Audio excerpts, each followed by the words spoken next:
We got a technical issue.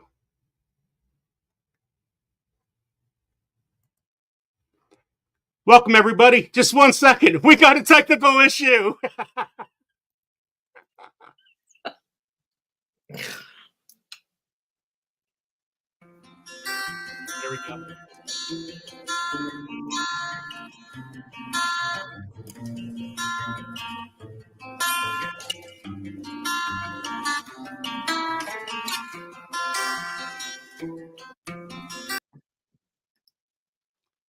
Welcome, everybody. Welcome to Grow Big TV with Joe and Corky. Sorry for the technical issues there, but we're here. We are here.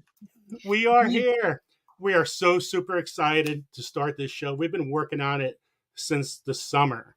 And it's all about growing big. It's about growing a healthier environment, healthier gardeners, healthier communities, and it all starts with the soil. And we're just so excited to share what we know, get the best gardeners and around the whole world, and to help everybody grow big. Yeah, we hope that you guys love this channel. We are so excited to get this started. Please hit the thumbs up, share us out, tell everybody about us, and most importantly, keep commenting in the side chat. That really helps us out. And tonight we have a special guest. I'm so excited. We have Gardener Scott right here, and I can't wait to get him up here. Thanks everybody for coming in. I see a lot of people from our other channels in here as well supporting Grow Big TV, which really means a lot to me, and I'm sure it means a lot to Joe as well. So thank you so much for coming in. So we just want to say who's in the chat right now. Say welcome in. You got Shadow Shout Swede, Camp Panton Family Compound, the Stock Explorer, Fair Brick Studio. Let's see, we're going on down. Everybody's been commenting here, which is awesome. Mike's Chaotic Gardening. Becoming a Green Stalkers here. Susan Goulet. Wow, you guys been chatting for a while. That's awesome. Yeah, we had 12 people in here before we even started, which is amazing. Thank you guys so much. We hope to keep this momentum going and continuing. Keep spreading the news. Keep spreading Grow Big. Welcome in Jujubi, Dragon Cat. It's the Marshmallow Man. Kaylin Strain, Jane Doe. Don't you know? Don't you know? Don't you know? Don't you know? No. Welcome in, everybody. We appreciate it. And welcome. Well, we got Gardener Scott here. Let's welcome in Gardener Scott. Hello. Hello. It's first, thank you so much for having us on your show yesterday. We really appreciate it. Oh, that was fun. I'm looking forward to continuing it now on your show, first of the Grow Big TV. Yeah, I'm so excited. We've been planning this for a while, and then as we had a little bit of a delay in our minds, I think, and we were like, well, let's do 1 week later than what we were normally planning. So we're so excited to do this. So, and Scott, we really wanted you as our first guest. Well, I appreciate that. And, you know, I was traveling, went to see my family last week and wasn't able to be on the show. So I'm actually glad you did postpone it a week, because it's a wonderful pleasure and an honor to actually be here with the two of you. Oh, thank you. Oh, that's so nice. So Scott, when you were a kid, did you grow up gardening? No. Did you? No, there we go. It was as simple as that. I think I could say with utmost accuracy that my father never put a seed into the ground. Wow. And I suspect my mother might have, because her mother gardened a little bit. But no, I was a city kid. We didn't have a home garden. I knew nothing about gardening. And it was actually an aunt that I would spend this many summers with my cousins in California. And my aunt had a small kitchen garden. and we'd be playing out all day long, and then it'd be time to come in and get dinner going, and she would go out to the garden and get the corn or the spinach or the beans or whatever it was for that night. And one day in particular, I happened to be with her in the garden.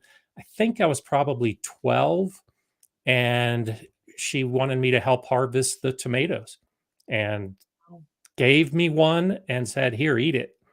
Standing out in the hot California sun, never had that thought in my mind. So I grabbed the tomato, ate it, and it blew my mind. And that's my earliest gardening memory. Wow. And is that kind of what started it all? At Well, I that wouldn't say point? I wouldn't say it started it all, because I then had to go back home to the city and school, and I'm the oldest, so I had to, keep my brothers in line and all that kind of fun stuff. And I think it was more when I had a family and had my first home and a pretty big backyard, and I thought, I'm going to have a garden. It was that memory that had stayed with me all those years, and almost 20 years after that memory. I was in my early 30s when I got my first house, and the kids were at a point that they were eating vegetables, and it was just a memory I had carried with me, and so it was later that got me started, and that was almost 30 years ago now that I had my first garden. Like most people, knowing nothing and making mistakes along the way, and it was just a hobby, just something to do in the backyard. Now, as a kid, did you like vegetables? Oh no. I Yeah. think most kids are like that. Yeah, no, I loved her, but my mother was a terrible cook. And so when we would have green beans, they consisted of opening the can, putting them into a pot, heating them up to the point that they were way overcooked, and that's how we ate green beans and carrots and peas and whatever other vegetable that came out of a can and it was overcooked. And I learned early on how to put a paper towel in my lap and casually drop the vegetables into my lap so that I wouldn't have to eat them. That's funny. So when you heard you grew your first string bean, did you go, "Oh, what's this?" Because the taste is No, different. because I didn't like green beans. I just grew up not liking vegetables. So when I started growing vegetables, I was really growing them for my family because they liked the vegetables. And so quite honestly, it was many years of growing vegetables before I actually started eating the vegetables. I would occasionally eat them raw, and I really liked them raw. But the cooked vegetables I was not a fan of until yesterday. We were talking about rattlesnake beans, and it was about 10 years ago that I started growing rattlesnake beans, and those were the first ones that I ever enjoyed eating after cooking them. Wow. Yeah, so that's the thing with me is I love I don't love tomatoes. Okay. I'm not a fan. I love everything that tomatoes are made from. Pasta sauce, ketchup. I mean, of course I love all that. But I will still try them because I am on the Yeah. search for the tomato that I'm actually gonna like. Do you feel that way sometimes when Oh yeah. you're just like, because there's so many different varieties. Like you're on that search for the green bean that you possibly Yeah. are gonna fall in love with. Yeah, squashes are a lot that way. I was never really a big squash fan either, and was always on the search, and then discovered Black Beauty zucchini. And Black Beauty zucchini, if you boil it in a pot, tastes terrible. But if you grill it and Yeah. get that nice char on the grill, oh, it's fantastic. And so I've kind of discovered liking vegetables in the way that they're fixed and how they're cooked and whether they're roasted or they're grilled or they're served in some other fashion. Last year in particular, I discovered delicata squash, the honey boat variety of delicata squash, which is incredibly sweet and wonderful. And it's because of that search. I can't tell you how many varieties of squash I've grown over the years, and finally starting to find some that are like, yeah, this is what I was searching for. Nice. Yeah. So you moved from California to where are you located now, or have you moved all over? Yeah, so I had a career in the Air Force. So Oh, almost quite literally lived in the four corners of the United States, and so now I'm in Colorado, which is in the middle of the state. So I grew up in Nevada, though my family, my cousins were in California, and so I've lived in trying to do the circle. It actually became a big circle. I moved from Nevada to Texas, and from Texas to Maine, and from Maine to Alabama, and from Alabama to Montana, and from Montana to California, and from California to Oklahoma, and from Oklahoma to Colorado. And so are you now I've gonna been in write a country Colorado. song about that sometime? It does kind of have that little flow to it, doesn't it? It kind of does. That's awesome that you've moved all over. Now, when you moved to these locations, did you have an opportunity to garden or you didn't? So it was when the kids got a little bit older. So Montana was actually my first garden. Oh, And okay. Montana, similar to Colorado, are very difficult regions to have a garden when you don't know what you're doing because the soil is terrible, the weather is terrible, the season is very short. And so I just did it. Don't really remember much about it as far as what we were able to have success with. But from Montana, we moved to California in the San Joaquin Valley where there's so much being grown. And it was so easy. Literally, one year we grew watermelons, but Oh, I didn't put watermelon seeds in the ground.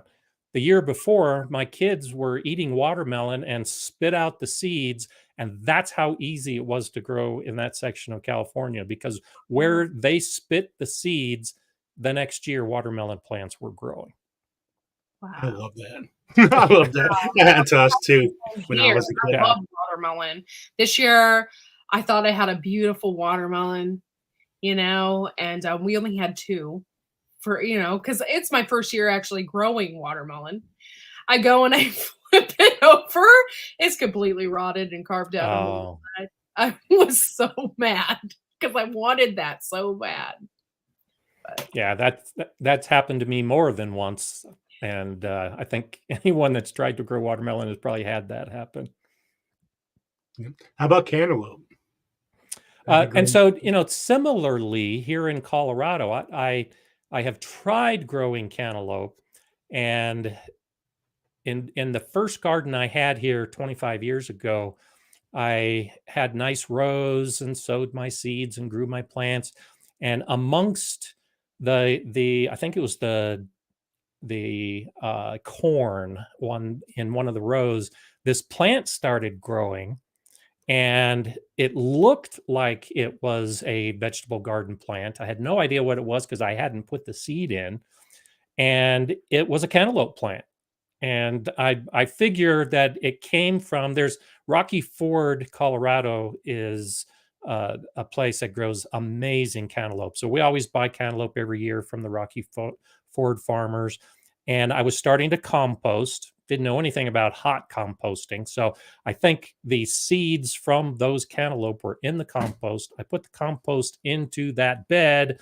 Some of those cantaloupe seeds sprouted, and I had some delicious cantaloupes. I got two. One was rotted, just like your watermelon, but the one I was able to harvest is to this day the best tasting cantaloupe I've ever had in my life. And it was an accident. I love that. That's a great accent. We do have a question in the chat. Garner Scott, any suggestions on using bone meal and keeping the dogs out of it? That's a good question. So, what I do is put a barrier between the soil and my dogs. I had a dog uh, in one of the early gardens I had here in Colorado, and I was trying new things in the garden, and I was using blood meal and bone meal, and I actually buried some fish to see how that would work. And after a couple weeks, it was chocolate lab, my favorite gardening mate of all time. and she had completely dug up the garden going after the blood meal and the bone meal and the buried fish. And so the only thing I found as a solution for dogs that are digging in the soil, in that garden, I put a fence around it. In my garden now, what I do for Mala, my garden dog, who is squeaking on her squeaker, if you hear that in the background, So uh, cute. is I have hoops over my beds. And depending on what I'm doing, the time of year, I'll put plastic over the hoops to heat the soil in spring. And then I'll put bird netting over the soil to keep Mala and other animals out of the bed later in the year. So Okay. it's wonderful to use those kind of products, but really you have to have a barrier. I did find Mala isn't as interested in it as my other dogs have been, and a heavy mulch is usually enough. Like a 3 or 4 inch layer of straw has kept her out of some of those beds where I didn't have the hoops and the bird netting. Yeah, I had a dog that wanted. I love roses, and even I'm not very good at growing them, but I try, and I use rose tone. And I had a dog that loved it, like wanted to eat it constantly. Like I'd put it down, and like I'd turn around and it was in my rose garden Yeah, eating rose tone. that's no fun. No, and it stinks, and then the dog stinks. It's horrible. So we have another question. What is the easiest vegetable to grow big when you are just starting out? And so, depending on what big means to you, I think zucchini is one of the easiest plants for most of us to grow. Even here in Colorado, my garden is at 7,000 feet elevation. My season is only about 120 days, but I can grow zucchini with no problem in terrible soil. Even, I have amended soil to grow it even better. But in the old days, before I was amending my soil, I could still grow zucchini. Nice. And the longer you leave it on the plant, the bigger it gets. And, that's one of the nice things about it. Yeah, Yes. even if you forget about it. There's been so many times like I couldn't see it because my zucchini plant was huge this year. We couldn't see it. And I'd go out there and the next day I would have something this big and I'm like, how did I miss that? I just picked Yeah. everything I could from it, It was Yeah, huge. it grows so fast. And, if you live in an area with hot summers, it doesn't mind the heat at all. So Mm-mm. I think that for most gardeners is probably the easiest big thing to grow. So I grew 48 zucchini plants one year. I didn't go Oh. out there for a whole entire week, right? And at the Oh. time I was going to the Well. gym. I supplied the whole entire gym with zucchinis this long. I have a picture of it. So everybody would go in, look at I brought a wheelbarrow. You can imagine I brought to the gym. And they're Wow. like, what's this? This is your going away gift for today. We're going to the gym. Yeah. That is hilarious. Well, but my God. and I agree with Mike's chaotic gardening that zucchini bread is the way to go. And so I do it on purpose. If I'm harvesting on a regular basis, I'll do a lot of harvest, but I'll let a lot of that zucchini grow extra big so that I can make zucchini bread. That's old big zucchini makes the best bread. Absolutely. So Terry said, I wanted to grow garlic, onions. I had no clue. How many in a bag? So for container gardening, I think I could get away with like a solo cup per seed. Sure. Yeah. Yeah. I actually, I have videos on all of that. As a matter of fact, I did a video earlier this year on using the red solo cups to start seeds and start growing the plants. And I've got a video on growing garlic in bags. So it really, I think a lot of times, especially newer gardeners, tend to overthink the. Thanks. There's the Gardener Scott channel. Overthinking container gardening is a very common mistake I think gardeners need to overcome. If you have a nice big bed and you want to put garlic in, and you know that garlic should be spaced about 6 inches apart, it's easy. But then you go to a bag or a 5-gallon bucket, and you kind of get overwhelmed by the round shape rather than the rectangle shape of your garden bed. But it's the same thing. Even in a grow bag, garlic is about 6 inches apart, and it's as simple as that. And it's the same with all plants.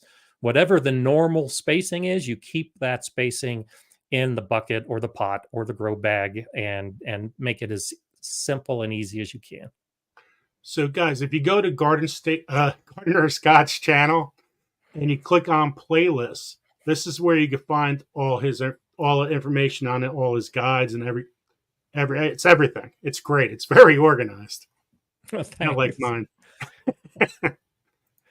Yeah, I've got the green stalk gardener becoming a green stalker. I've got a full playlist on green stalk gardening. I actually have other videos I need to add to that as well. I've got some cooking videos and tour videos and greenhouse videos and a whole bunch of tomato videos and lots of good playlists for all those kind of things. Yeah, that food in pots that you just scrolled up, there's 10 videos in that playlist, and that's all container and grow bag gardening. Oh, this is awesome. This is really well done. Thanks, Joe. Now, I'm assuming growing up, you probably didn't like most vegetables. Did you like tomatoes? I did, but I don't remember, other than like at my aunt's garden, I really don't remember knowing about tomatoes or the flavor of tomatoes, because everything came from the supermarket.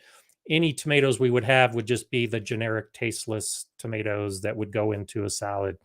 And so I don't remember tomatoes as being anything special until I actually start growing my own and finding those varieties that are just mind blowing. And then it's like, do you remember what your first tomato was that changed your world?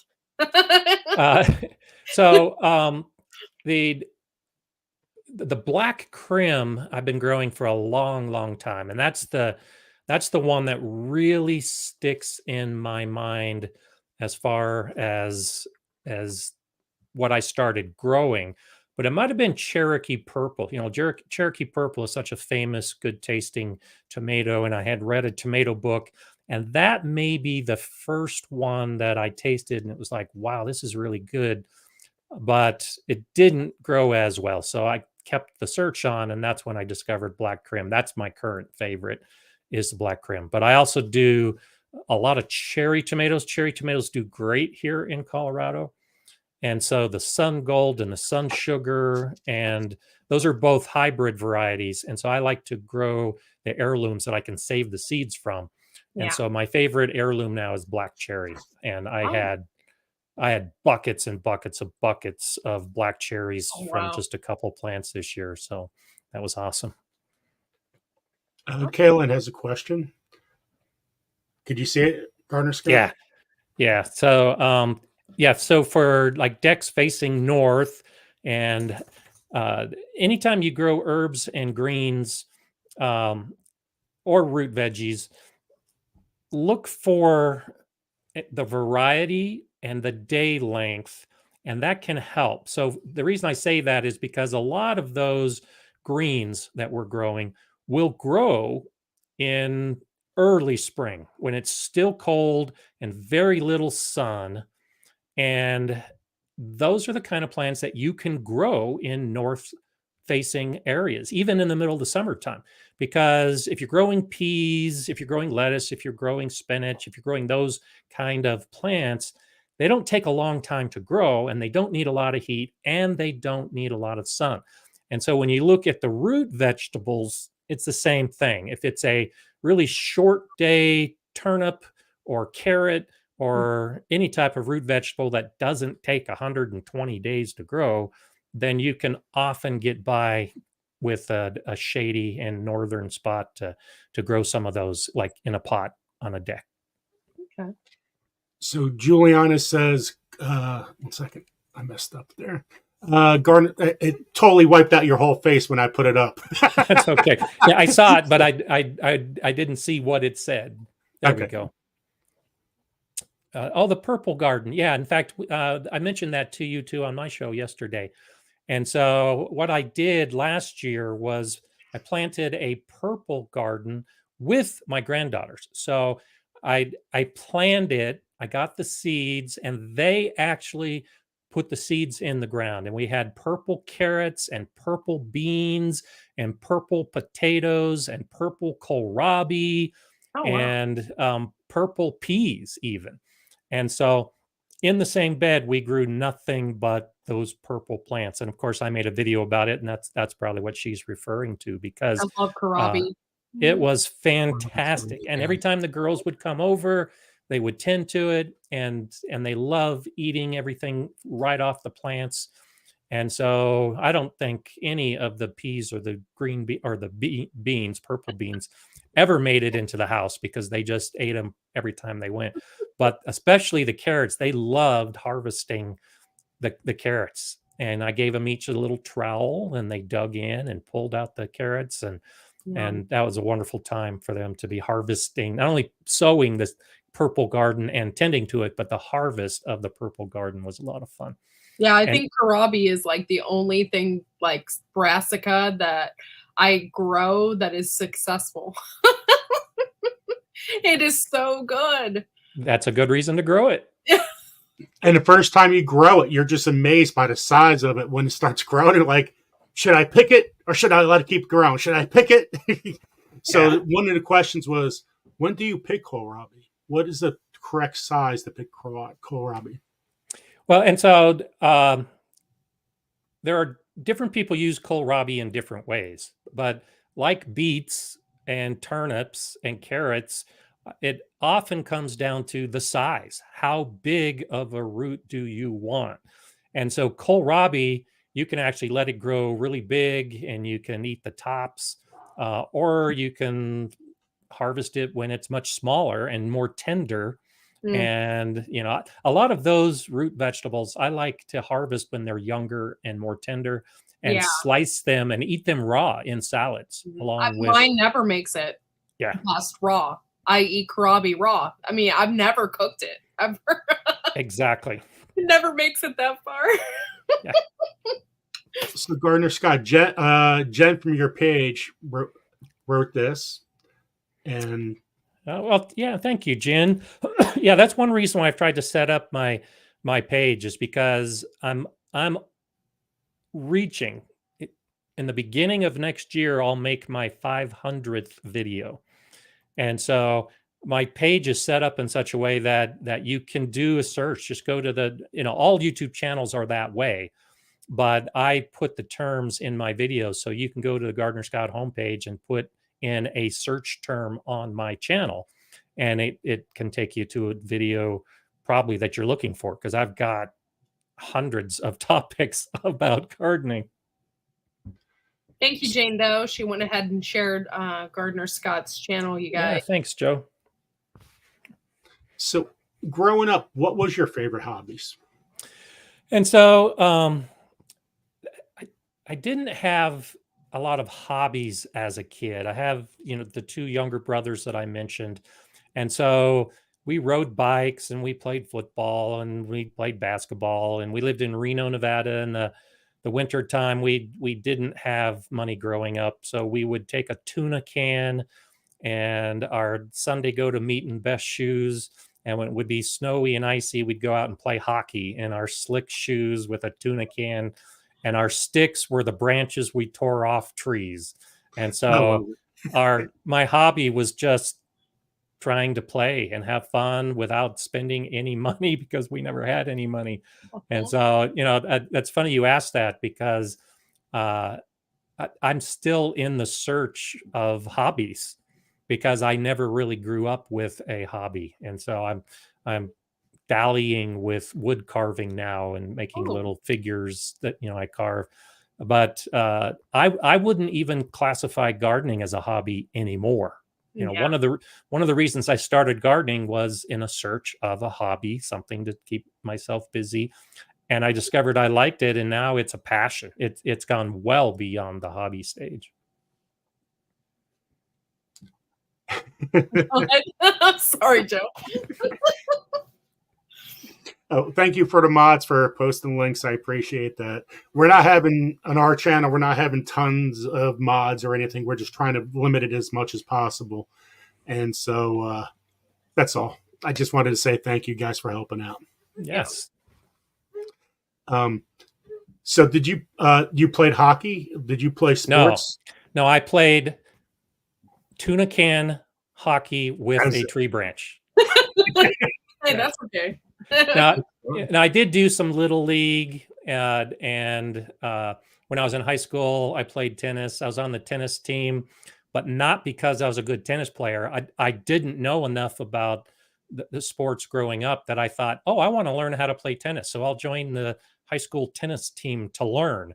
And so I never played a match. I sat on the bench, but I did learn how to play tennis, and that was my hobby in my college years, to go on dates with girls who also played tennis and things along those lines. But no, I had to ride the bus to school and couldn't do the after school, a lot of those after school activities growing up. And then in high school, when I had a car, I was involved with student government and forensics and all those kinds of things. Oh. Okay, so you said that you were in the Air Force. What what inspired you to do that? So it's a long story. I'll try to make it short. And so in college, my roommate and my degree was in journalism. So I was a writer. He was a photographer, and we decided we were going to ride coast to coast on bicycles.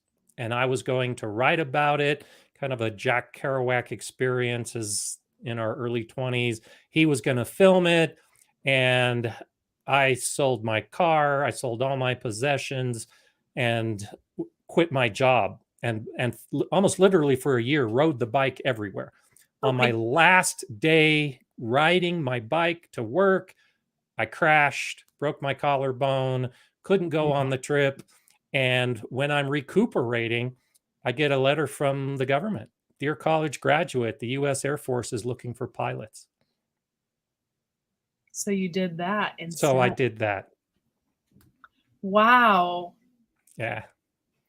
That is a really interesting story, because you were going to ride around the United States and on a bicycle. On a bicycle.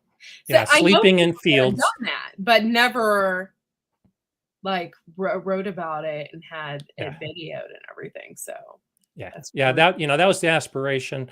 My father had a very good friend who was a Thunderbird pilot, the Air Force demonstration team. So I was aware of flying. It was something I was interested in, had thought I might do it at some point, had considered going to the Air Force Academy, and then chose not to for a number of reasons. And my little brother was actually on his way to the Air Force Academy. He was selected to it when I had my crash. And so stars just aligned. And it's like, wow. Oh yeah, I think I'll be a pilot. And so 20 plus years later, I retired and became a master gardener. That's awesome. Oh, Wanda, thank you for saying that. I appreciate it. Do you miss flying at all? I do, but it's interesting. A lot that I liked about the flying, I still get, believe it or not, with gardening. The community, the military community, as you might guess, is a pretty close community, and especially like flyers. And I flew the air refueling tanker. It was a crewed airplane. There were 4 of us on a crew, so you get close with the people that you're working with, and so I miss that aspect of it. Flying through the clouds and doing all just the cool flying stuff, I miss that. But there are moments when I'm in my garden looking up at the clouds that I get the same feeling that I got when I was in a jet flying through the clouds. And so, it's one of the reasons I like gardening, is because I've seen it from both sides, from the beautiful spot on the ground and from a beautiful spot in the air. And the feeling is just so similar that unless you've experienced it, it's really hard to explain and really hard to understand. And so from that perspective, no, I really don't miss the flying because I still get the same feelings. It's pretty interesting. Yeah. And I was based in Colorado when you started.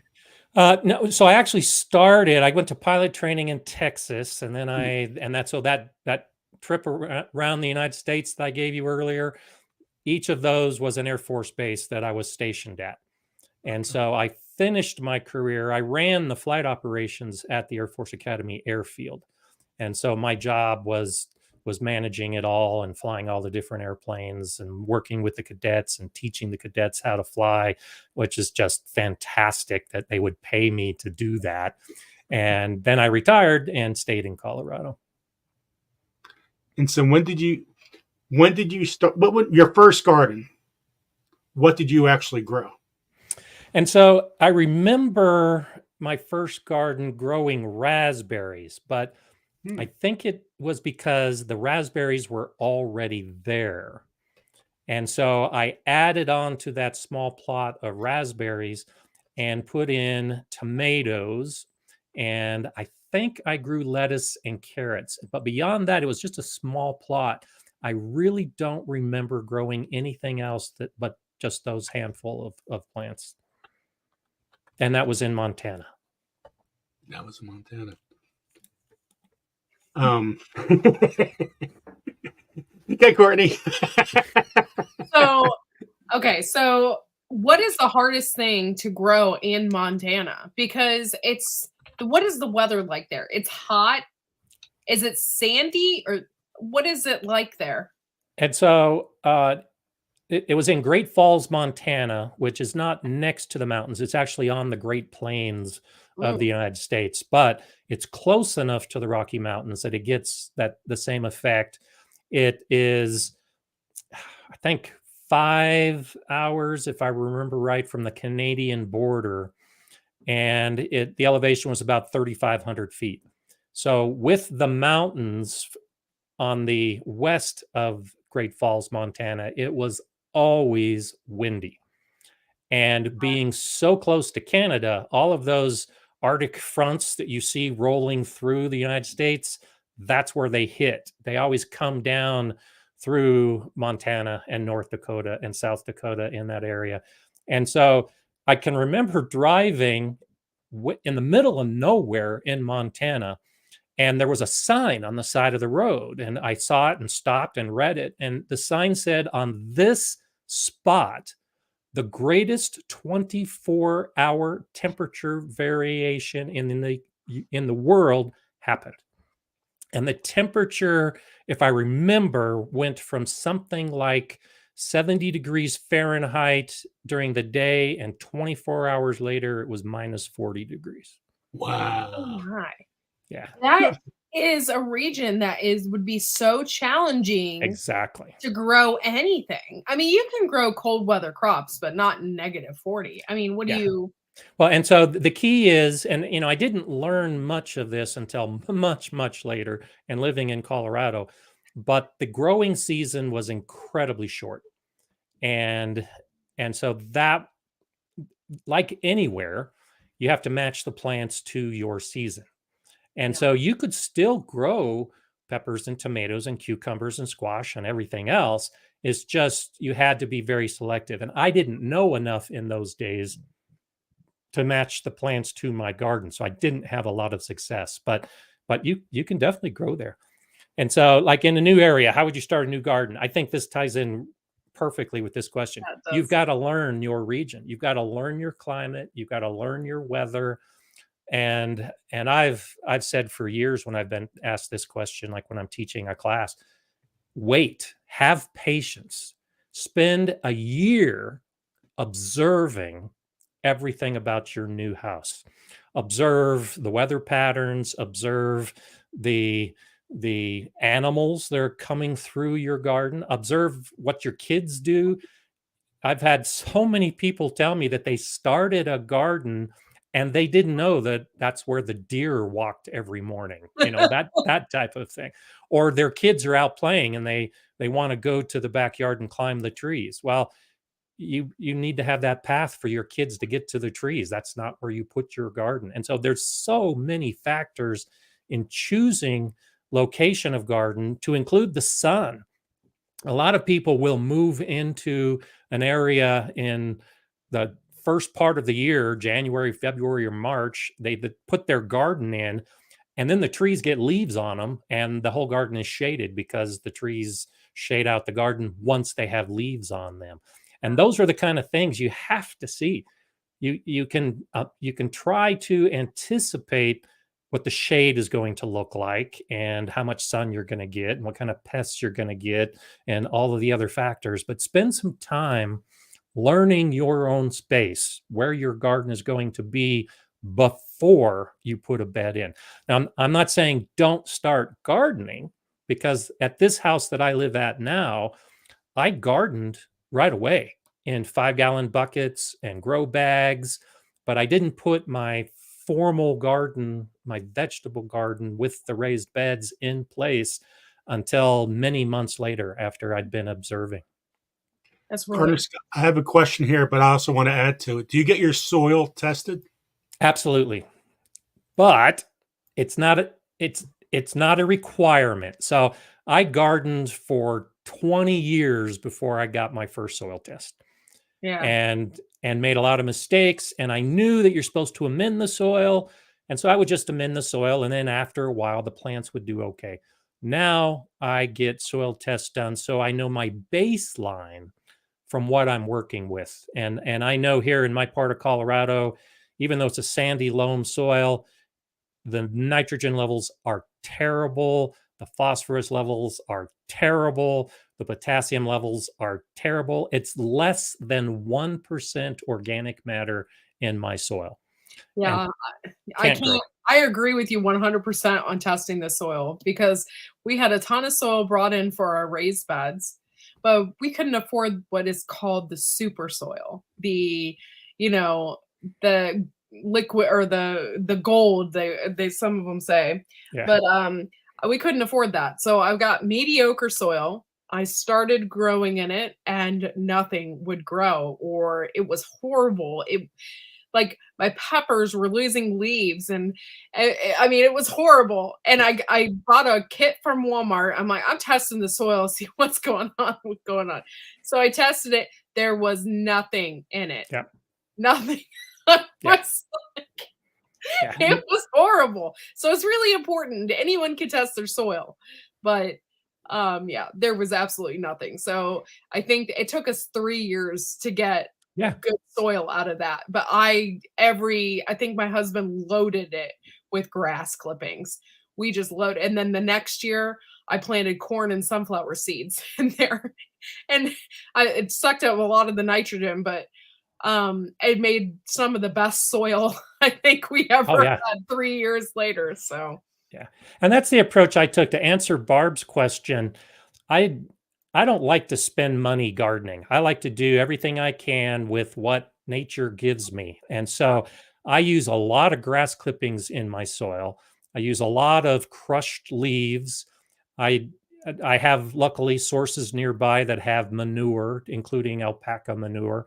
Oh, and nice. so I use manure in my soil, and I try to avoid buying amendments because there's so much.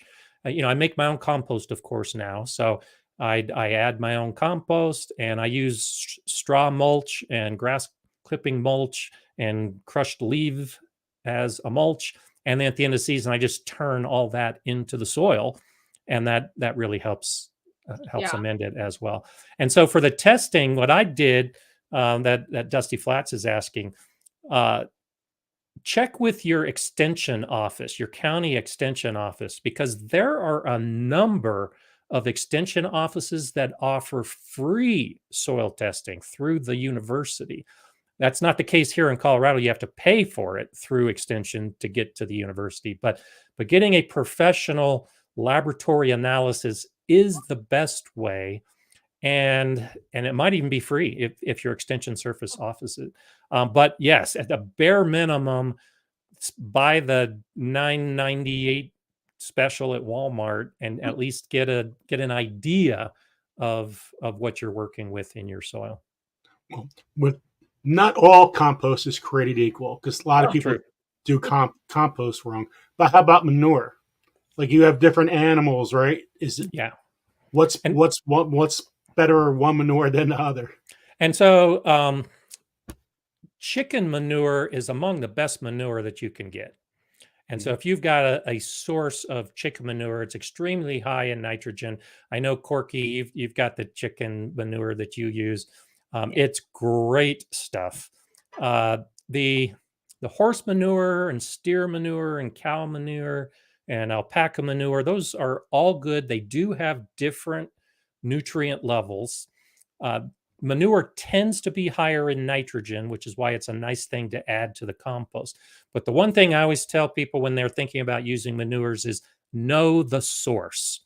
Right. Because if you know the farmer, if you know the rancher, you can ask a couple of very important questions. One is salt licks. Are they using salt licks for the animals to help keep them healthy and retain water, which is common here in Colorado? A lot of the ranchers and farmers use salt licks because that salt is transferred into the manure. And we had, when I was at the Galileo School Garden, a massive school garden project, and we had a donation of 3 dump truck loads of manure from one of our supporters who has ranches in Kansas.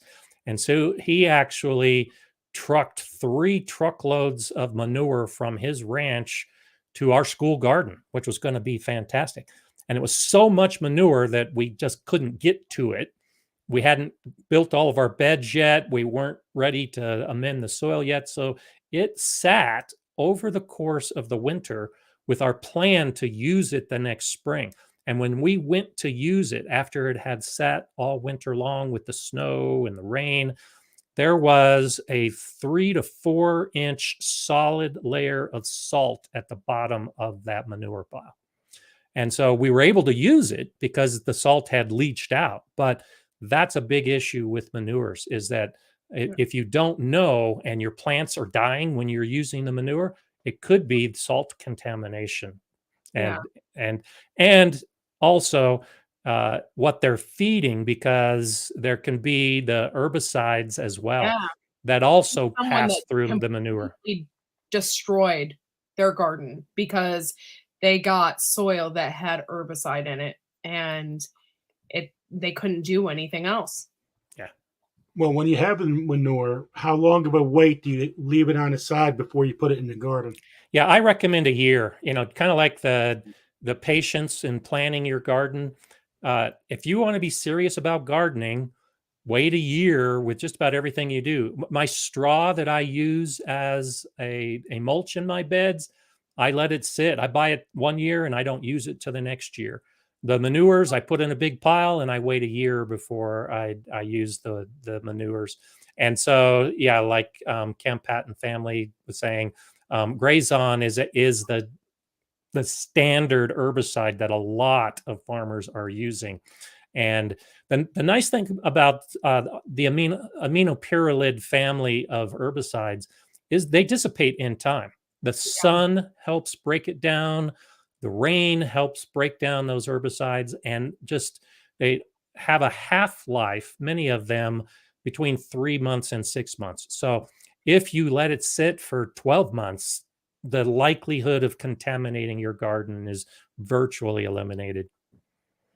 And when you, this might be an odd question, but when you come across a situation like that and you do have herbicide in your soil, can you plant things like sunflowers and stuff like that to try and get some of that up? Yeah. And so most of these herbicides that are being used are for broadleaf weeds. Oh, okay. And so they don't affect the crops that are grass crops. And so even if your soil is contaminated with a broadleaf herbicide, you can grow corn, you can grow wheat, you can grow those grassy plants because they're not going to be affected by that herbicide. And then in the soil, the soil life is just so incredible. And so the microbes are also breaking down all of those chemicals and making them uh, to the point that they just essentially disappear in the soil. So yeah, there are things like that you can grow.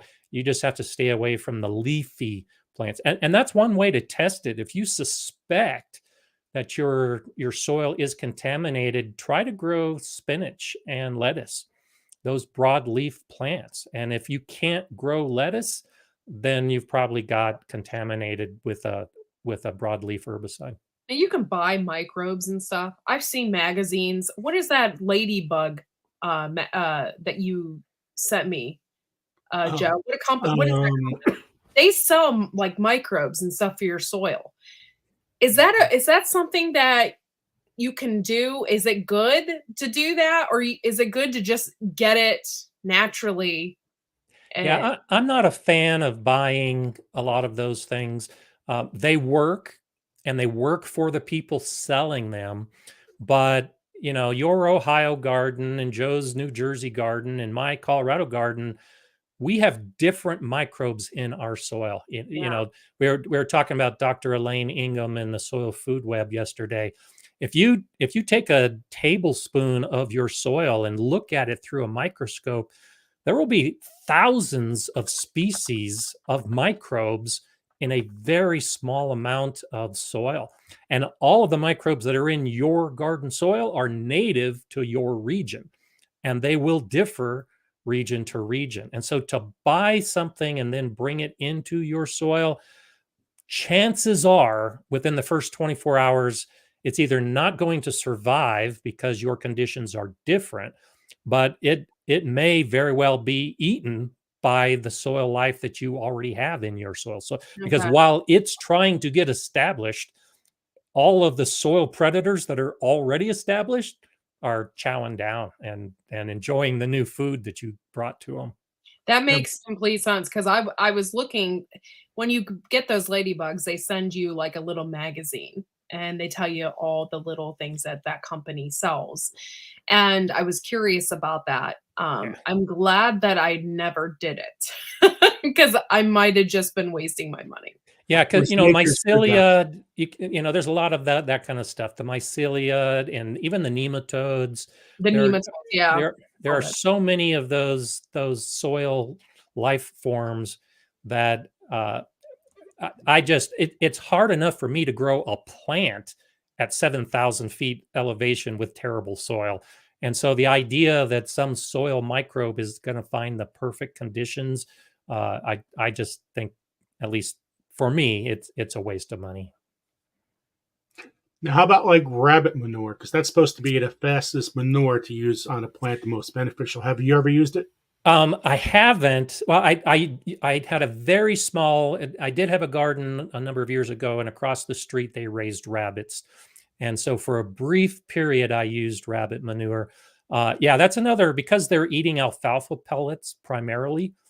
The manure tends to be really high in nitrogen, and if you can get it, it can be a really good source.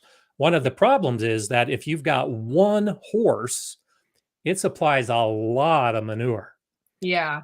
It takes dozens of 20 rabbits. rabbits. I got one rabbit, Rupert. He's in my basement right now. And Yeah. I'm like, we're gonna get him, we're gonna use his poop. But I had a friend who shows rabbits. She had 400 of them.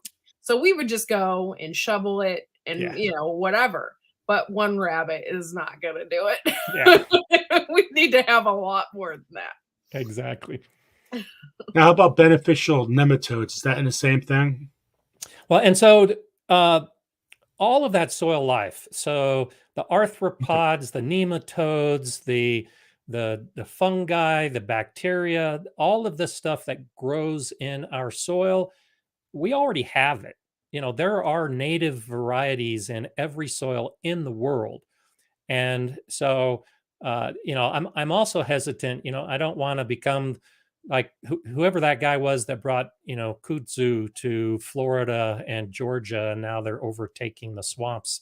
um I don't want to be that person that brings a nematode into Colorado and it happens to be the one that will thrive and force out all of the native population. So, the native population of microbes in your soil is good enough. You just need to feed them so that your soil is healthy and you can start growing the plants. And so, microclimates that Terry is asking. Actually, one of the very first videos I made at this house, I was talking about waiting a year before you put your garden in. So I made a video about me walking through my landscape and identifying all the microclimates that I could before my garden was even planned. I sought out as many microclimates as I could identify within my landscape. And that did help affect where I was going to put my garden. Yeah. That's cool. And so coffee grounds are one of those things. I think coffee grounds, they get bad press and they get good press. And I think both are kind of a little overdone. Coffee grounds can be great. They're a nitrogen source. The thing about coffee grounds that I think a lot of people misunderstand is once they're used, once you make coffee with your coffee grounds, they're really no longer acidic. And so a lot of people say don't use coffee grounds because it'll make your soil too acidic. And that's not the case. The pH of spent coffee grounds is actually pretty close to neutral. And the actual ground does take a while to break down. So I recommend mixing it with like straw or dried grass as a mulch. That's a great way to use coffee grounds in the garden, or the compost bin. And that's where when I have coffee grounds, I'm a tea drinker, not a coffee drinker. But when I can't drink coffee. When I have family that visits and there's coffee grounds, I always put the coffee grounds in my compost pile as a nitrogen source. Yeah. Now, when does it start getting? What a question! Go ahead, Joe. Since it gets really cold in Colorado, like, does it start in September? Do you put a cover over it? What do you? Yeah, September. Well, September it usually starts getting cooler. Okay. Sometimes it gets cold. So I think it's been 2 years ago now. So 2 years ago, on like September 21st, we had a crazy Arctic front roll through, and it was 18 degrees Fahrenheit overnight. That's -9 Celsius. That's highly unusual. Yeah. Normally, it just starts cooling down. So occasionally we have hard freezes in September, but typically it's October that we really start getting the freezing temperatures. And so, and what's so unusual, this is why it's important to learn your own region and talk to other gardeners in your region. What I've learned, and I share with any new gardeners that are coming to Colorado, we have that one day, usually the first week of October, when it gets down to freezing. And then it warms up for the next 2 or 3 weeks and it doesn't hit freezing again. And so if we can just protect our plants for that one night, we can get an extra 2 weeks in our growing season. And so, yeah, absolutely. If you look at my videos that I've made, particularly in the last year, I keep my hoops up year round in my vegetable garden. And one reason for that is so that I can throw the plastic over those beds for that one night to keep my season going. I have a question about compost. Okay. Yeah. There are several ways to compost, like throwing it in a compost bin, but I have seen, and I've attempted to do it, but I didn't think it was a good idea. I've seen people dig holes right directly in their garden and throw their compost directly into their garden. But I have animals, so I'm afraid that it's going to draw rats and other mice and God knows what else. What is the best method? How do you feel about that? And so there's a few factors involved. I'm not a big fan of trench composting, like you're talking about, where you dig a trench. The process of breaking down organic matter uses nitrogen. So that's why in our compost pile, we have to add enough nitrogen for it to decompose. So when you bury it in your soil, you're depleting the nitrogen. You're taking the nitrogen from that trench that you dug to decompose whatever it was you buried. Now, through decomposition, that nitrogen will be released back, but there is a period of deficiency. And so anytime you are burying anything in a garden bed, you really can't grow plants in that area because Yeah. those plants are going to be deprived of the nitrogen that they need to grow. So you're kind of wasting bed space, in my opinion, especially Yeah. if you have a small garden. And so I think the best way to decompose organic matter is to put it into the best environment. And the best environment involves the oxygen and the water and the food that all those microbes need. And so when we deal with compost, there are different types of bacteria that are breaking it down. And it's the thermophilic bacteria that kicks in when the temperature of the pile gets to about 90 to 100 degrees Fahrenheit. And they're the ones that are voracious eaters of organic matter. Yeah. And they generate heat as part of that process. And so that's why you'll have a compost pile that can get up to 160 degrees Fahrenheit. It's because of that specific type of bacteria that decomposes very, very quickly. When you bury it in the ground, that kind of bacteria doesn't exist. It's too cold. So it takes much longer for that food to break down if you bury it in the trench as well. Okay. Unless you have a lot of earthworms.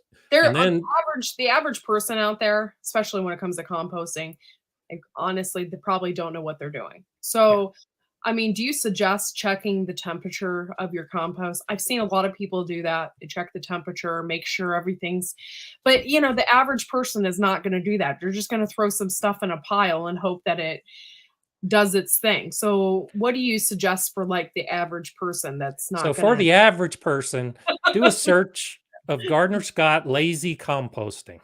Okay. And I've got a video that shows just throw it into a pile, keep it wet, and just wait. It Okay. takes a while, but it's no effort.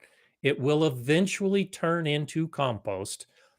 And you don't have to get the thermometer. You don't have to worry about it. And that's a great way to start composting. Is just save all of your yard waste, all of your kitchen waste, and just throw it into a big pile. Yeah. If you've got a garden fork to turn it every now and then, go for it. But just try to keep the pile moist and it'll eventually turn into compost. And then once you have that first batch, and it's going to be chunky, and there's going to be a lot of stuff that's not fully decomposed. But once you have that first batch of compost, then you can start learning more about it. And then maybe go to a hot pile and get the big long thermometer probe and learn about carbons and nitrogens and the ratios of this versus that. I worked with a guy when I was in the Air Force. My first exposure to compost was a guy I worked with. And every day before he came to work, he was measuring the heat in his pile and doing whatever he needed to do. And the first thing he did when he got home was measure the heat in his pile.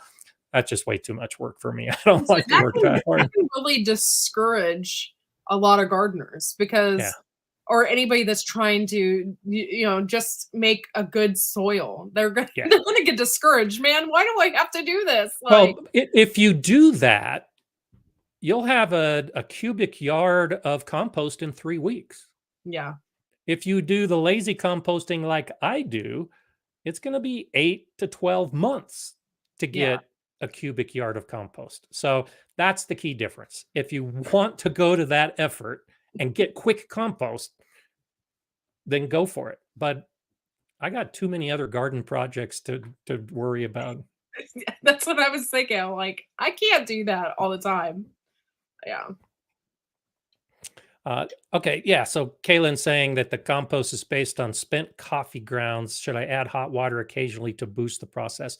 And so adding hot water is really not going to boost that type of bacteria. That bacteria needs the entire environment to be at a regular temperature that is gradually increasing it. So uh, if you're gardening outside and you have a cold snap and you're worried about your pile getting frozen overnight, adding hot water might make a difference. But for indoor gardening, it or indoor composting, it really doesn't make that big of a difference. How And do if you it's too feel hot, about- you Oh, what's go I was ahead. going to say, if it's too hot, you could kill the microbes that are actually there that are doing the decomposing. Yeah, that would not be good. How do you feel about compost accelerator?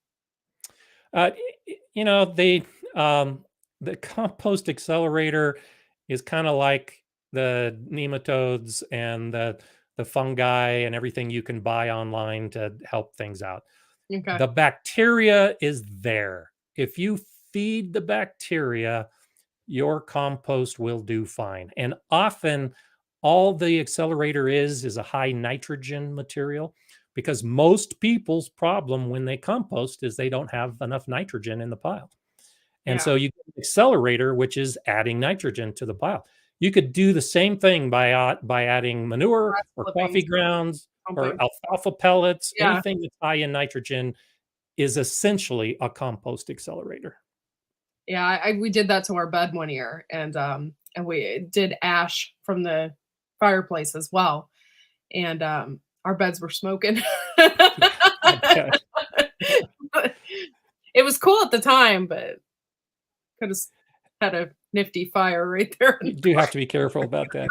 And so this is a good question from Ross. And so I have a video where I was making soil to grow blueberries, because our soil here in Colorado is an alkaline soil. The pH is too high to grow blueberries. Yeah, And so to grow blueberries, we really have to create a localized low pH environment. And really, the best way to do it beyond any doubt is sulfur.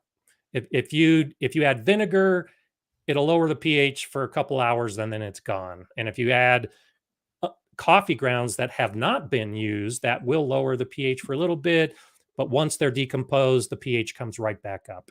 And you could use peat moss that has a low pH, but once it starts to decompose, the pH comes right back. And is so that you the need same with pine shavings too? yeah, I'll come back to that in just a minute. Okay, sorry, And that's okay. That's a whole nother issue. sorry. And so to acidify the soil, you need a long-lasting elemental change, and sulfur is the way to lower the pH in your soil.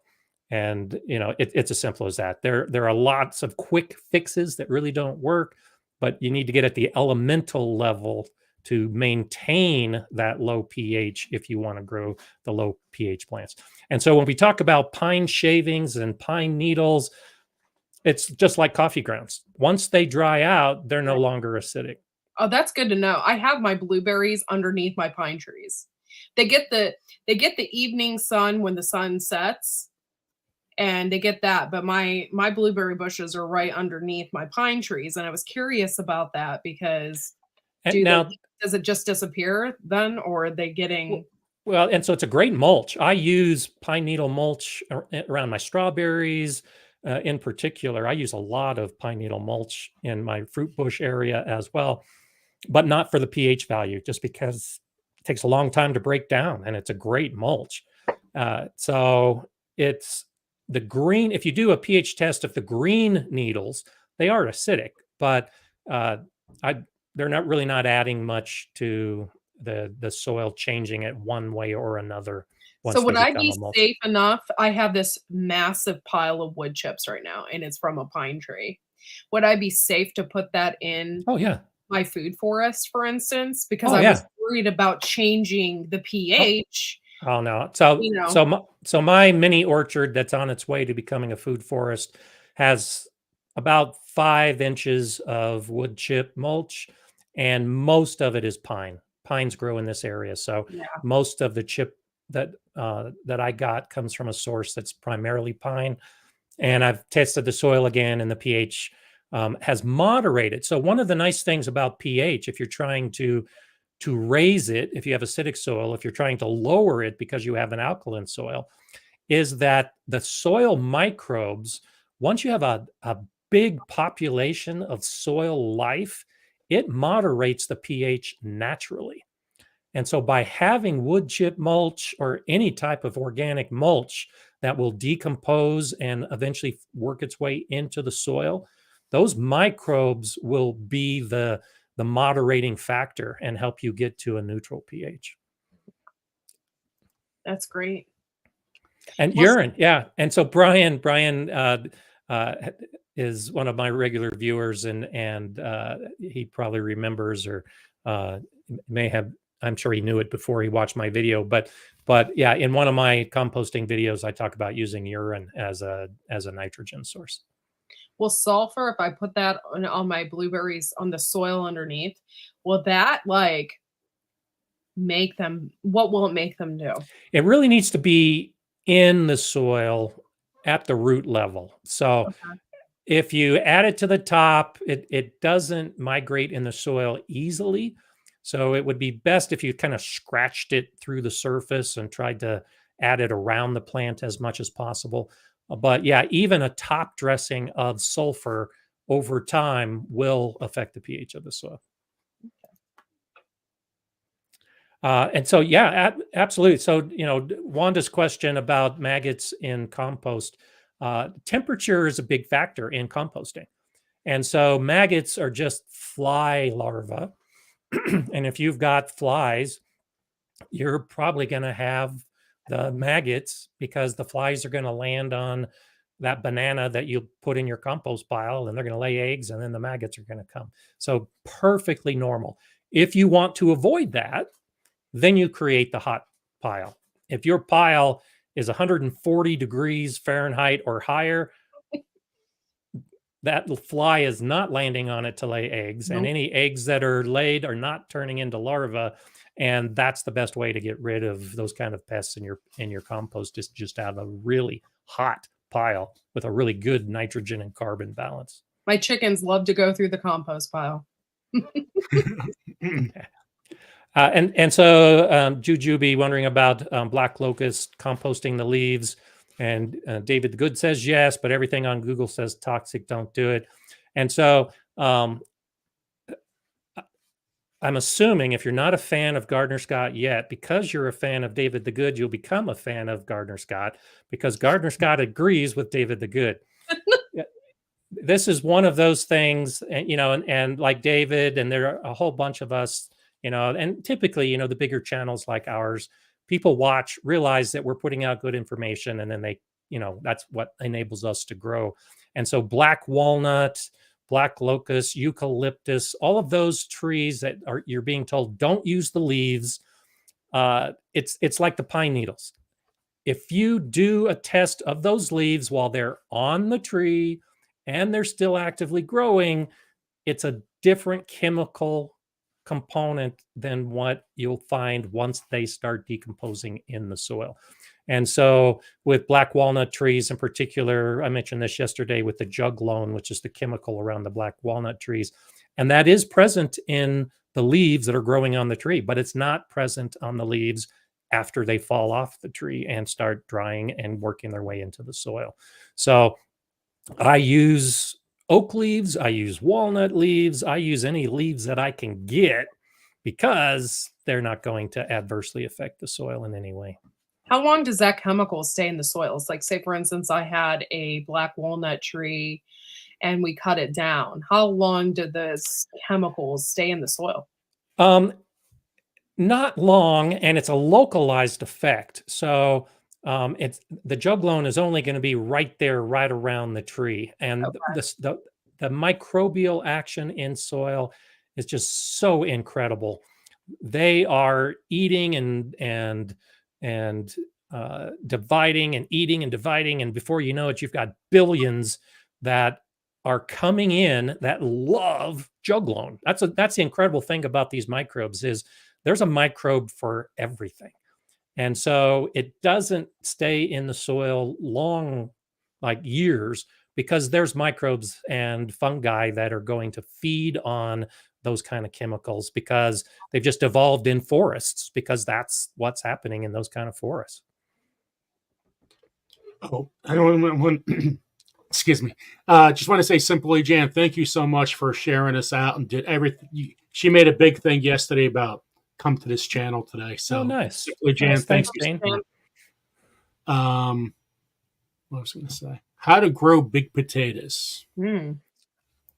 And so there's a couple things to think about, and this holds true with most big things we want to grow. A lot of it is genetics. And so choose a seed potato that's going to grow into a big potato. That's the first thing you need to do. I really like the Magic Molly purple potatoes. It's a fingerling potato. And I could leave it in the ground all season long, and it's never going to grow more than 4 inches long and about 1.5 inches wide because it's just a small potato. So start with a potato that will grow big and then give it loose soil. Loose soil really makes a difference because potatoes don't like pushing against a compacted soil. They'll stay small. So a loose, rich soil. And grow bags are an easy way to build a soil that's loose and nutrient rich. And you choose a variety like russet. You know, there are different varieties of russet potatoes. Some get really, really big and some get just kind of medium. So choose something like a russet potato that grows big and grow it in a grow bag with a nice loose soil and lots of nutrients, and you'll grow big potatoes. I added green sand. Have you ever used green sand with it? I added that to my potatoes this year, and wow, I have so many potatoes. Find that. I can't find it anywhere. I'd have to buy it off of Amazon. Yeah, that's the only place I've found it. I tried finding it at our local nursery, and they're always sold out because everyone's looking for it. But yeah, when I make my own organic potting mix, I'll use blood meal and bone meal, and green sand, and it really does make a difference. I love Kalen's response. Purple taters. You know, that's what's great about gardening is you go to the store, you don't see purple tomatoes. Like tomatoes. The only thing you saw for years was a red tomato. Mm-hmm. Yeah. And now you have all these kinds. And when you see it, like the string beans, we talked about that yesterday. You know, you have the yellow, the purple, and you know, some stores are starting to get like carrots. You'll find some of those bunches that'll have like a yellow and an orange and a purple, but you pay extra for them, and they're just so easy to grow for the most part that you know grow colored vegetables at every chance you get. Seeds, you know, don't cost anything more for a purple carrot usually than they do for an orange carrot. Yeah. So planning for next year. I know we're skipping. We only have about 15 minutes left. That's fine. Planning for next year. What's your plans? Have you started writing things you want to do next year? Anything? So I have started putting some stuff down. So I'm on a 5-year plan in my garden space. And so you can look over, we just finished year 4. And so over the course of the last 4 years, all of my videos in the garden are following this very sequential pattern of building the beds, building the soil, choosing the plants, and adding more beds and adding more plants. And so next year, my 5th year, I still have some beds to construct, and I'll be putting in borders in the paths. I'll be adding more pathways. I'll be adding more of the flowering plants around the garden. I really think flowers are important. You know, too often, you know, new gardeners, and I was guilty of this for a couple decades. You have your vegetable garden, and all you grow in your vegetable garden are vegetables. Well, once you start adding the other plants, and I discovered this about 10 years ago at the school garden, I was growing flowers and grasses and trees and herbs and everything else in addition to the vegetables to teach the kids how to grow all these different things. Yeah. And then once I started doing more research, I realized that the reason we didn't have aphids and pirate bugs and flea beetles and caterpillars was because we were growing all of these different plants. I think that's so cool that you work with kids and teach them how to do that. That is awesome. It was fantastic. And so cool. And I do miss that school. But that's a big thing I'll be doing next year is adding more flowers, of all types. I'm going to be doing more edible flowers next year. But Oh, this year doing was the year for my borage. It was Yeah. humongous. I've never seen anything like it. It just took over. I'm like, just playing around it. I had so many bees. It was so Yeah, it was so exactly. great. It was Exactly. great. So what was that question you were popping up there, Joe? Yeah, so fertilizers using sewage, and they could contain PFAs. So there are some buzz phrases around, there are using sewage is becoming more and more common. And so you'll see like eco compost, and you really need to do that little bit of extra research if you don't want to have the possibility of heavy metals or PFAs or other things that might find their way into some of that compost. But it's actually being sold in some of the big box stores now, and you have to read the ingredients on the back and kind of understand the code words when they're using compost that's being made from Yeah. sewage. I mean, I don't know how I feel about that. I know, Well, like, there are people make that your are off own. grid, and they Yeah. do it. They make their own, and they're off grid, but just buying it from some random person, no. I don't know how I feel about that. I'm not gonna grow my tomatoes in that. There you go. And so I made a video last year, Creative Redundancy. I actually made a series of videos about the survival gardens, and I've got one where I list the top 10 foods for a survival garden. But at the top, if you want to grow something that is packed with nutrition and packed with calories, and that can be grown in almost every garden in the world, it's potatoes. Potatoes as a survival food. When I made that video, when I look at survival food, I break it down into a number of categories. How easy is it to grow? How much nutrition does it have? How well can you store it? Because it doesn't do much good to grow a garden for food if you can't store it. And if you're Right. off grid, especially if you don't have electricity, you need a method of storage that doesn't rely on canning or dehydrating with a dehydrator. And potatoes fits that bill. And one of the other factors, can you grow it again without having to buy new seed? And so potatoes at the top of that category. I also include tomatoes, even though tomatoes are a seasonal crop, and to preserve them, you often need some kind of electricity.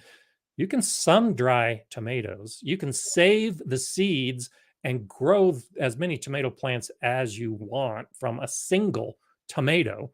Yeah. And I think it's important when we look at survival garden foods, it has to be tasty. It has to be something you're going to eat. And so, there are a lot of crops that make it their way onto survival garden lists that I don't like eating. And so, as you look at the foods you're going to grow, use that as one of the things that is a factor in choosing what you're going to grow. And then lettuce or spinach. I prefer spinach because it's got more nutrients than lettuce, but spinach can be grown year round in most regions. And even in the cold regions like mine, if I cover a bed with a couple layers of plastic, I can grow spinach year round. And so spinach is packed with nutrients, and you can harvest it virtually every day. And so in a survival garden situation, you want something that's fresh. You don't want to eat And you want me to dehydrated. go out? I'm gonna go out now and plant some spinach. There you go. I'm There gonna you do go. it. We're heading into winter, but I got a cheap thing to go over one of my raised beds. So now you got me wanting to plant spinach and lettuce. Cool. Yeah. Yeah. So based on the factors that I look at in those kind of situations, those are three that I recommend. And like I said, I did that video, and I have a lot of others that I talk about. So, Gardener Scott, I have one final question for myself, and Courtney will figure out in a second what she has to think because we have about 10 more. But when you're teaching kids, what's the number one thing that perked their face up and got really into? Like, what did they really want to listen to? So our Lord. It's the activity of gardening that most kids don't get the opportunity to use their hands how they want to do it. So I would teach the kids how to sow the seeds and then give them the seeds. And however they wanted to put those seeds in the ground was up to them. So they had that sense of of like superiority. Look what I've done. I've created a garden, and they put the seeds in and then give them the job. You think of it as a job, but you can make it fun to take care of the plants, to water the plants, to mulch the plants. But the part that they just light up when you've taken all of those steps, where it's like a pet, it's their plant. And then they harvest it. You don't harvest it, they harvest it. And that's when the eyes start lighting up, when the excitement really starts kicking in. And then you go over to the water faucet and you wash it off and say, now eat it. And there's nothing else like that. And you can do that with any edible plant. I did that with dandelions. And there were dandelions in the garden, a little bit too many in some of the areas that I wanted to grow vegetables in. So I told the kids all about dandelions and how every part was edible. And for the next 45 minutes, kids were going around the garden eating dandelion flowers and dandelion leaves because they could and they wanted to. Oh, And that's awesome. just giving them the freedom to make those choices is really the best way to do it. That's great. I'm kind of amazed that you said marigolds. I didn't expect that. I was expecting tomato, pepper, lettuce, not marigolds. That's a great story. Dandelions, not marigolds, dandelions. I mean, dandelions. That's Yeah. even better. You can eat marigolds though, too. Okay, so I got a question now. Yeah. I've had questions in my head all night long. I've had to hold back with how many questions I've had in my head. Okay, so what do you feel about hybrids versus heirlooms? I know a lot of people love to save the seeds from heirlooms. That's why people grow them. But what if, for instance, like with me, I had trouble with heirlooms, specifically if I'm going to grow a major crop of paste tomatoes. Every year I had an issue with heirlooms. They would get diseases. Something would happen, and I couldn't get enough. So I have chosen to do hybrids the past couple of years as far as my tomatoes, so I can actually make something from it. So what is your opinion on that? You answered your own question, I Oh. think. I think it's important that we find the plants that do best in our own gardens. If they're hybrids, they're hybrids. If they're heirlooms, they're heirlooms. I think it's more important to grow a plant that you're successful with and you're happy with and that brings you joy than it is to avoid it just because it falls into one category or another. Yeah. Now, I promote sustainable gardening so that you do save the seeds and you do continue to grow the plants like heirlooms, but that's not the only way to do it. So, like when I was talking about tomatoes earlier, I grow Sun Gold, which is a hybrid, and I grow the Black Crimp, which is an heirloom. And I do that with a lot of the plants I grow, where I'm doing a mixture because I'm trying to find the ones that do best in my garden. And I'm not going to tell you that hybrids are bad, and I'm not going to tell you that heirlooms are good. I'm going to say, grow what you find grows in your garden and grow it. And don't let somebody tell you. I feel like with growing the hybrids, I'm turning my back on heirlooms because I love heirlooms. I love every story. Yeah. I love where they come from. I think it's so cool. But at the same time, I well, and you don't, it doesn't need to be an all or nothing thing either. Yeah. So, maybe you grow hybrid tomatoes, but you grow heirloom squash, and you you grow a hybrid lettuce, but you grow an heirloom spinach, so that's why I say I grow varieties of both based on the taste, how well it grows in my area, how big I want the plant to be, whether it costs a lot or is free. I mean, there's a lot of factors that go into it.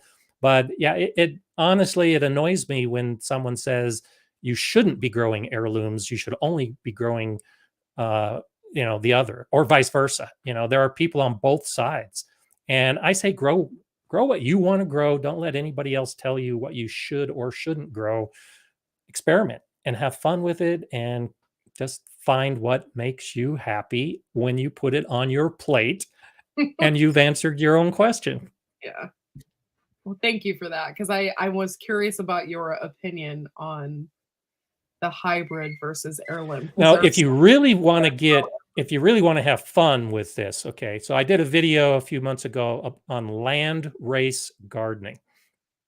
And land race gardening is where you often start with a hybrid, but you essentially create your own hybrids. So you grow plants and you save seeds, and you don't care whether it came from an heirloom or a hybrid. You save the seeds from the plants that did best in your garden. Okay. Using whatever criteria you set forth. That's the criteria you use for saving seeds. And then you grow those seeds into the next year. And chances are you're going to get totally different plants because they've been cross-pollinated or it came from a hybrid. And you do the same thing. You choose the plants that do the best and just keep doing that. And if what you're doing is always choosing the seed of your best plants, eventually you'll get a garden that's nothing but your best plants. And you're hybridizing yourself without even realizing often that you're doing it. Yeah, I didn't even think about it like that. Brian made a pretty cool comment here. Yeah, earwigs, and snails, and a lot of those pests are like Brian says, really easy to catch in the garden because they like damp environments. And so putting a piece of wet cardboard on the soil surface, wet carpet, rolling up newspaper and keeping it wet, you come out in the morning and you're going to be surprised by what crawls into that wet space. And earwigs definitely fall into that category. Well, Gardener Scott, thank you so much for coming on today. That hour and a half went by really, really fast. It did. Well, I enjoyed it. I'm glad you had me on, and I'll be following along as you guys grow, and I'll give you some time here to tell everybody what's coming up on Thursday. But I definitely enjoyed it. Was so glad talking to the two of you. Your excitement is good, and the excitement of everybody watching as well. That's what I enjoy. I end all my videos saying enjoy gardening, because that's really what it's about. And so if you can get that excitement and that enjoyment, you're a gardener. So on Thursday, we have growing guides. And we're going to give out some seed packets that we're going to go over. So every Thursday, we're going to give out seed. We're going to give over 5 seed packets, and those 5 seed packets are going right on out. We're also going to give super highway on Thursdays. So come and join us, because we're going to have tons of information to give you. It's going to be so much fun. And our growing guide is garlic this week. Yeah, can't wait. So, I love garlic. My husband yells at me because I eat it on everything. What's wrong with that? He's like, do not put too much garlic on that. He hates that. I can't end with that yet, because I got to tell you a story with garlic since you started there. Well, I might have started. So my sister was going to go in labor. I was very young. My mom goes, eat garlic. It's good for you. Eat garlic. It's good for you. Well, I ate a lot of garlic. I put garlic on my pasta. I put garlic in everything. I didn't smell anything. Okay, my sister goes into labor.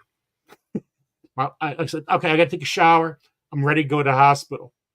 Go in the car. My mom goes, you stink. I just took a shower. I'm smelling myself. I don't smell at all. I go to the hospital. My brother goes, "You stink." They go, Oh. you can't see the baby yet. You stink." Aw. And so I couldn't see the baby because I had too much garlic. Oh. But yeah, I mean, that's up. I mean, you, especially with me and onions, I love those little green onions, and I'll just eat them. And like, my husband's like, that is coming out of your pores. You smell. That's what happens. Like, I can't help it. It's so good. Thank you, Garner Scott. Hopefully we can Oh, have you my on in pleasure. the near future again. And thank you, everybody, to seeing our first episode of Grow Big TV. I am so excited to see the total amount that we got in here tonight. You guys are a hoot in the side chat as well. Thank you to the mods, Juju B, for keeping it going, making it funny. I saw you out there, and it's great. So I really appreciate you guys for assisting us. I think we were kind of nervous because this was our big day. And It went well. You guys did great. Thank you. Okay. Thank you, everyone. We appreciate it. Thank you guys so much. Have a great night. I'll see you on Thursday. And We will enjoy see you on gardening. Thursday.